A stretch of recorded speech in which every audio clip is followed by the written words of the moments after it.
So, Yes. how did Be More Pirate happen? Tell us more about it. That moment is the end of the journey with Livity. So I'm getting ready to hand over to a new generation. Yet Livity, really, so much of my identity is tied up in this thing. But now, instead of being 24 and thinking I'm going to change everything, I'm nearly 40 and I've got 2 small children and a very different outlook on life. I'm very, very concerned about where we go next. And it was 2016 and there was a referendum in this country, there was an election in the US and various repercussions of that playing out across the world. And I felt somewhat concerned that for a man who'd set out to try and change the world, I failed. And what is our role in all of this? And I look to organisations like Unilever, who I admire and very proud to have worked with over the years, and I worry that we haven't lived up to our ambitions. I look to social enterprise, where I've been an ambassador of social enterprise and more, and I worry that we fell short of our expectations. And proudly being the champions of a new type of economy and a new type of business, have we got there? It doesn't feel like we have. It feels like the danger, more so, is that we end up looking like we're the vanguard, but actually the benchmark we represent is too low. And because the expectation is so low, the danger is people applauding. Perhaps we're making products that aren't bad for the environment, and we've got 2 non-white, non-male people on our board. But our baseline, the expectation of our baseline is so low that we're applauding what should be the base. And we don't know what really good should and needs to look like as we go next. And the danger is that we, as the guardians of good, let others off the hook by not being good enough. And so I reflected on all of us. And it's not to say I'm proud so much of the work I've done, social enterprise done, and Unilever and many others have done. But I'm sceptical as well, and I worry that we've set the sights too low. So I started to write all this into a book. A man, losing his identity within coming out of social enterprise with 2 children, world on the turn, and zero expectation that anyone's going to read this thing, right? Because I'm dyslexic, non-academic, and I was really doing it to prove a point to myself. And I was also hyper aware of the cliche, like middle-class, middle-aged white guy who runs an agency writes a book. Everywhere. Yeah, exactly. Maybe I'll do a podcast series, just the whole thing. It's your rite of passage. Exactly. It's coming. So to try to counter that slightly, I really, really diligently workshopped the material. So I went to the Young Entrepreneur Networks. I went to, the millennials in big business frustrated at the pace of change, and I went from here to Athens and Soweto and Nairobi and Lagos and Baltimore and Detroit, and every single tough economy where I thought where the entrepreneurs and businesses there are thriving. That's where the future is coming from, not the centre of London and all of us in our privilege. And I tested this material with them, and I started to get this response. And it was like there's something in this book, there's something in this idea, and that I have used, and many entrepreneurs have used. Famously, Steve Jobs uses, I'd rather be a pirate than join the Navy, the metaphor of pirates.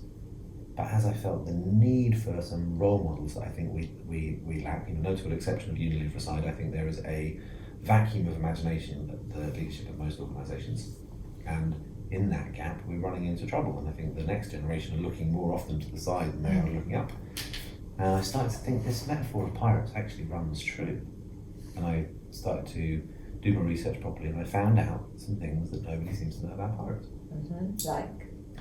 300 years ago exactly, 1719, the millennials of the 18th century were named as pirates.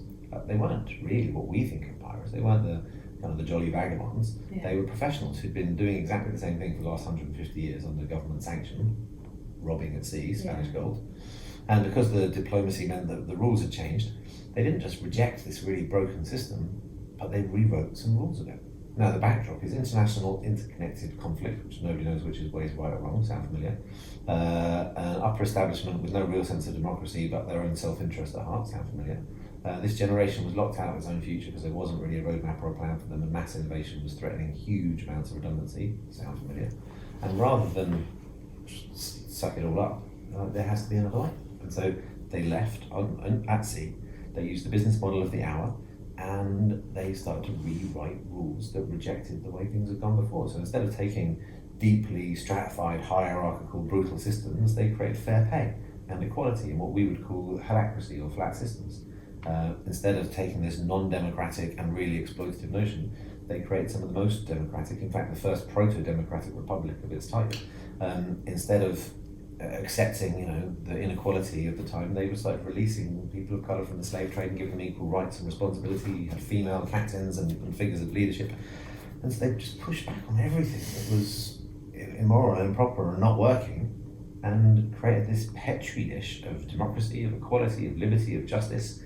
And the reason that was written out of the history book, and the reason eventually, after 30 odd years of this golden age of piracy, setting light to the story around the world, the reason they were crushed was because they threatened the idea of the old republic, and they were beginning to bring in the idea of democracy. This is the age of rebellion. Russia's about to go off, France is about to kick off, the Americans haven't kicked us out, we're still threatening something from the Civil War.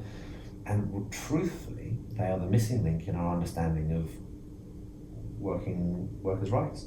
They were working class heroes and social innovators.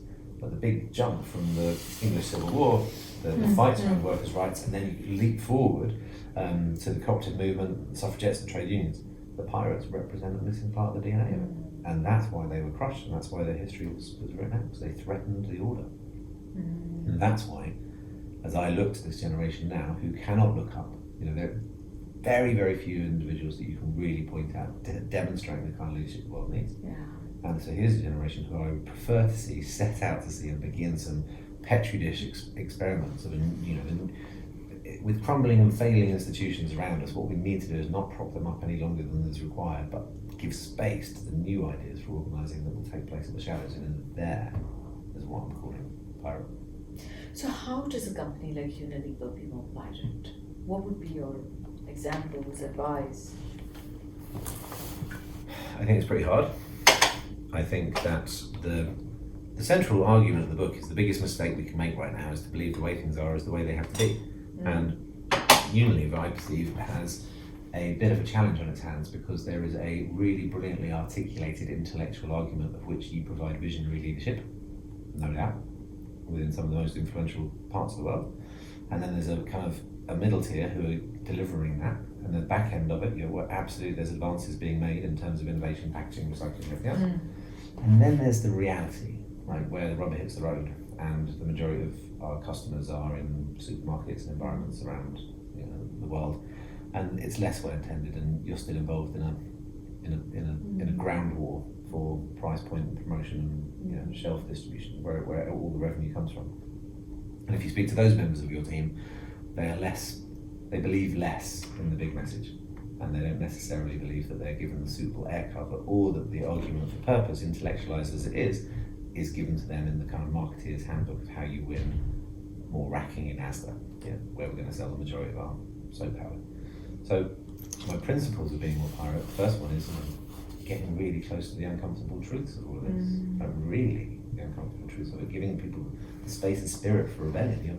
There's a big rebellion that Unilever represents, but there's a degree of conformity within. There's not a culture of really speaking out from the lower echelons, these kind of things. It's not seen or deemed as a place to do that, break ranks. How do we do that? How do we encourage rebellion? Not easy. Yeah, no, it's really not easy, but it wouldn't be easy for me to listen to, I'm 30 years old and making my career, and you tell me that I can break some rules. I'm like, yeah, right. Thanks, Leena. I'll probably, even if there's all the trust and clear respect and love there is for you, it's incredibly hard to see that. So really making space to do this. So the act of rule breaking, I think, is one, creating space to do so and demonstrating that that's tolerated and encouraged, because a lot of people will say that, but actually, I know. yeah. When I began my own career, I've broken so many rules, and there weren't any rules very much for first woman in most jobs. Yeah. But you had to break rules. I know, but you and I have got a degree of privilege in that because of the success we've had and whatever, and we might not have had at one point along the line, but then after a time. So. And yeah, I've failed miserably with many things, but people don't see that when you. Sure, completely, yes. They see you as a successful person, they don't see you as someone who's. Totally, and they won't know how difficult it was or how hard it was when you were being the first of them there. And completely, but large organisations like this value, or that they might signal in certain areas that what we want is rule breaking, but actually what they signal in many others is what we value as conformity. And you accepting that that's the truth of it is part one, and not just being frustrated that you encourage people to break rules and they don't. That's on them. It's not on them. It's culturally, this is not a place that feels particularly like it celebrates that the non-conformist. But once you do get one or two rebels, then really champion it. Because all it takes is one or two rebels, and then others will gather around them. You know, they're just waiting for someone to break ranks, and then that person gets heroed, and that person celebrated. Because this isn't really about rule breaking. Your career isn't about rule breaking. It's about rule rewriting, setting new precedents. And what I observe, more I've studied this, is most of the rules that we've got are really something that was put in place when somebody else made a mistake. Quickly, we need to write that. Yeah. Here's a new rule. Yeah. And that's a terrible way, you know, and then 5 years later we're still doing this thing that was put in place because someone effed up, right? And then it becomes a precedent. And precedents are really are about perspective. You know, Leena knows what she's doing, so we should listen to her perspective. Or power, Leena's in charge, so we'll trust what she says. Yeah. And you know full well that you've been making it up most of the time to the best of your professional judgment, with good intention, rounded objectives, and you're super smart. So, you know, you're legitimately allowed to make it up. Nonetheless, that's what we're doing. And moving into that space means that the rule rewriting becomes easier. And then there's an aspect of distribution of power, and how are we going to let others write rules, and then we're really going to follow these and not let this be a, you know, as soon as those exercises turn into post-it notes and flip charts, I become suspicious that this is a devolution of real responsibility. Write it down so it can happen somewhere else. What the pirates demonstrate is this degree of, firstly, values-based decision making. This pirate code that they have is really based on values that you're willing to fight for. And I think that a lot of people here really believe in the social mission, certainly the environmental argument of Unity, we're willing to fight for that. But how does that translate to me today? What am I willing to fight for? I'm quite disassociated from the problems we're really facing. Knowing what those values are that you're really and truly willing to fight for, then be given the chance to live it, right? That's the bit that's exciting about this. And once you've written a new rule, far from being chaos agents, pirates are deeply accountable. Because you can't sit around and complain and go, oh, well, you know, fuck it, the man has told me what to do. I've told myself what to do. This is my rule. Now I have to prove that I'm going to make it work. And then once you have one or two examples of these, it takes off. And that's it. The only success metric I've got of mutinies and organisations that have done it so far is that people follow. You can't OKR it or KPI it. Someone has set out to do something new around here. They've gone rogue. They've written a new way of doing things, and now others are beginning to follow them. That's how change comes. Fantastic. You know, you've talked about pay transparency, democracy, dual executives. Yes. Can you tell us a little bit more about some of this? Yeah, absolutely. So these were some of the big notions that the pirates were challenging in their organisation. So the idea of pay transparency now, you know, we're a long way away from that. Try as we might, and I know Unilever is better than others, but there's no one that's perfect at this. The dual executive was created on board a pirate ship because the merchant navy, certainly, and the Royal Navy were brutal existence where the captain was this kind of oligarch of a community, and so they put a quartermaster in charge of culture and a captain in charge of strategy, but made them equal status. So they've invented the dual executive system, you know, a check and balance upon this so that the teams. And then the thing that's interesting about this is in 1719, when this was all going on, this kind of stuff would have got you not just arrested but possibly killed. You know, workers' rights. I mean, they had same-sex marriage with an inheritance clause on board pirate ships, whereas in the Navy you'd be executed for any kind of homosexual activity. So they were coming up with solutions to the challenges of the day. They were meeting the huge issues of the day with huge ideas. And I think we've got huge challenges and we're meeting them with small ideas. You know. Gosh, I'm going to look at pirates with a lot more respect. Well, I think it's necessary. You know, they're like, here are the daunting challenges of our hour. Here's my dauntingly big idea that makes my hair stand on end. And often we're like, here's the daunting challenge of the hour. And here's the tiny idea. Here's a tiny little tweak to policy that maybe it'll take us years to get signed off, and actually we'll let the semantics of it water it down so badly that we'll have to do this again in a while. You know, our ineffectiveness in the face of, yes, daunting odds, but we know how to overcome daunting odds. It's small and regular, bold steps. You know, they compound over time. That's how change comes about.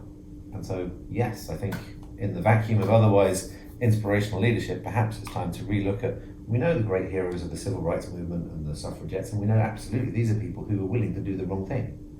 Right? There's no question in the time Millicent Fawcett was stepping forward, or Martin Luther King was stepping forward, they were doing the wrong. They were breaking the law. They were breaking form. They were breaking the rules of society, breaking states code, literally doing the wrong thing, putting the neck on the line because they knew in time it was going to be the right thing. There are very few statues, if you sit alongside those kind of statues for people who were just following orders. Our great rule breakers are like artists, they're prescients because they can see how things have to progress. So blessed are the rule breakers, for they indicate what might come. Fabulous. Fascinating. So when this book broke in the UK, I broke some rules and there wasn't really a big marketing budget behind it. So I fly posted the whole front of Penguin Random House's office to my publishers. The entirety of it. My background, as you know, is in nightclubs, so I took a nightclub in bright pink. Yeah. Made a sign as big as a bus. And it's on Vauxhall Bridge Road, 6 lanes of traffic. And so I started the notion of rule breaking right from the outset. And the book ended up in the top 100 in day one. But the commercial bit isn't the interesting bit. The interesting bit is the response from a community of people like-minded to us asking similar questions to that which you asked.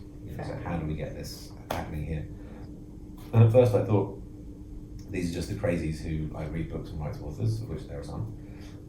But once I got into the hundreds of people writing to me saying, you've inspired me to take action, or you've articulated my frustrations in the world and I'm going to do something about it this time. And I just started to I had to really get on the back of the public speaking circuit, which is how you make some money with books, and that's been fantastic because I've got a family amongst other things.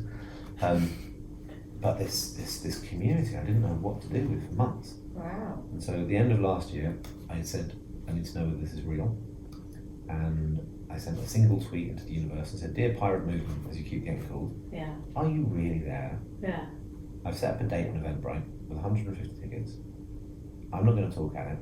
You will have to come and tell the stories of your real rebellions and ask others how they can help, and we'll see if we can make them actually make a difference.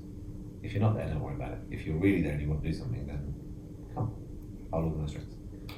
150 tickets sold out in 13 minutes. Really? Yep. And so I hired a boat to keep it on theme. In fact, if you ever want to do a networking event, don't do it on a pirate ship because it's terrible. It's 5 foot high. It was really bad for it. But anyway, nonetheless, it was amazing. And now since then, we're into the thousands, a community of individuals, and they cluster around large organisations where they want to crack workplace culture, which is problematic. Large organisations, they want to get the organisation to better tackle the environment and other things. Health, massive amount of people who want to rebel in health. Teachers and education, we just did a thing with 60 teachers last week. They've plotted into different geographies around the country, and so for every major kind of corporate booking I'm doing, I'm running workshops, and I've run from Mercedes to Lego to Heineken to Birdseye to Google to Facebook. People are desperate to bring about a sense of change in their organisation. I'm using those to fund the community-based ones for teachers and healthcare professionals and others. And now I've committed myself to this, just for this year at least, to do nothing but try and start rebelling. Wow, mix it up. Yep. Take happiness seriously. I mean, I love all the headings. I haven't read the book yet, but this is like so my kind of headings. It's been an awful lot of fun. It is still an awful lot of fun. And it's a strange feeling, right? 20 years of trying to make a difference, being this role in social enterprise, and the things I said at the beginning. Have we really done enough? No.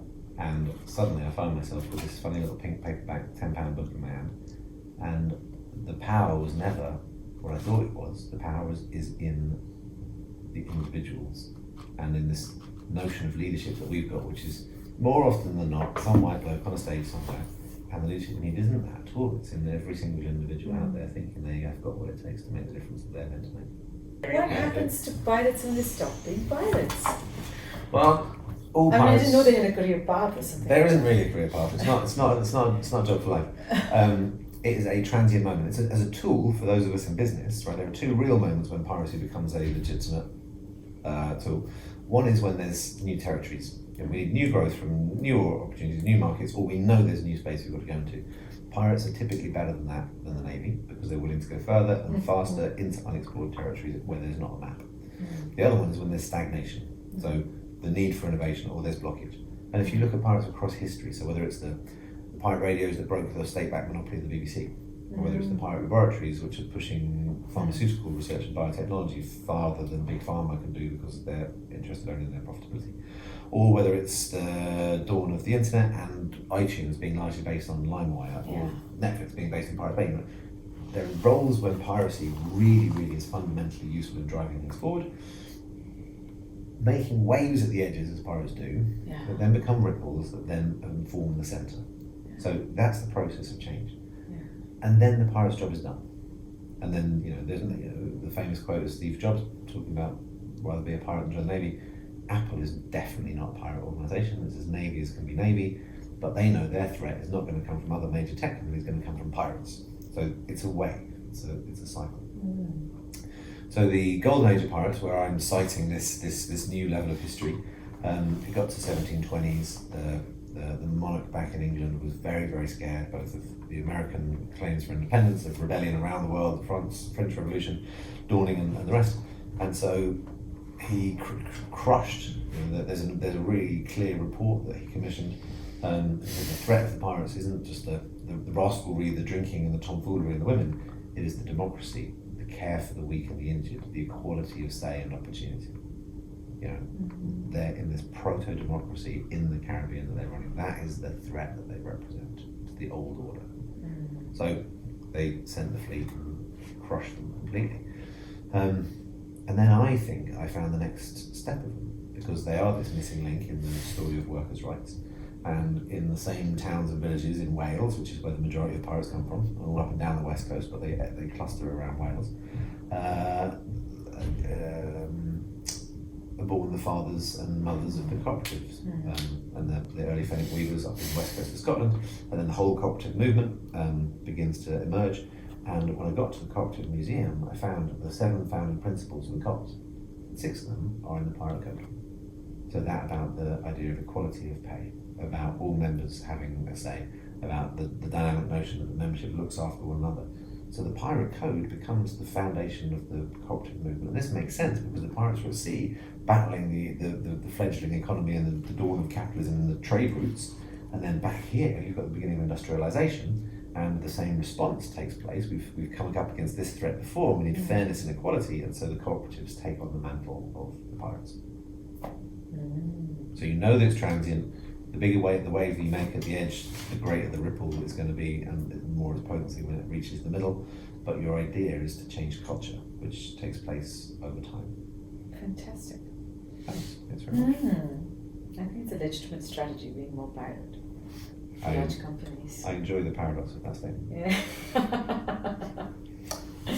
Or at least encourage piracy in some parts of the organization. Yeah, and it's being more pirate, not being a pirate. There are days when it's totally time to come be more pirate about this. That's it. It's a tool I'm trying to give individuals and organizations to speed things up. Yeah.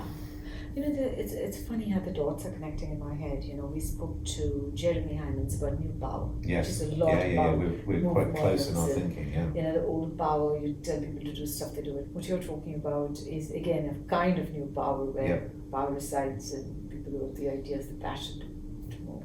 And we spoke to Jibbalok, who wrote about corporate insurgency, which is a little bit like what do you do if you are somebody who's pirate? What do you do? How do you find support? How do you find community? How do you feel like you're not alone or have a mental breakdown, which is what Jib had? So it's fascinating. All these pieces of work are coming together because there's a real crying need. There really is. A different way of leadership, a different way of managing culture, a different way of doing organization. In fact, what I've learned as an HR person the first 20 years of my career, I'm having to challenge in the next 20. Well, 20 years ago, the big business was seen as an asset. Now it's a liability. And scale, what's the point of scale? What does scale do for you? Well, growth for growth's sake is how you define cancer. And most of our businesses are still operating on a cancer-based business strategy. Fascinating, Sam. Really good to chat.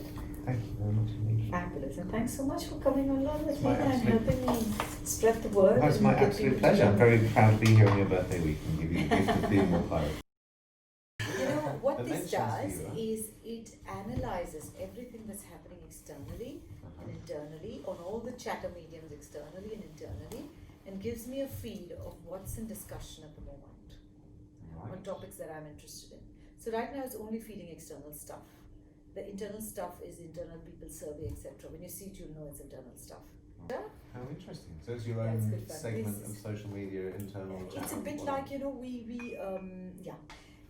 it's gadgetry, it's gimmicky, all of it doesn't make sense all the time, but you know what the heck, we're trying, we're learning.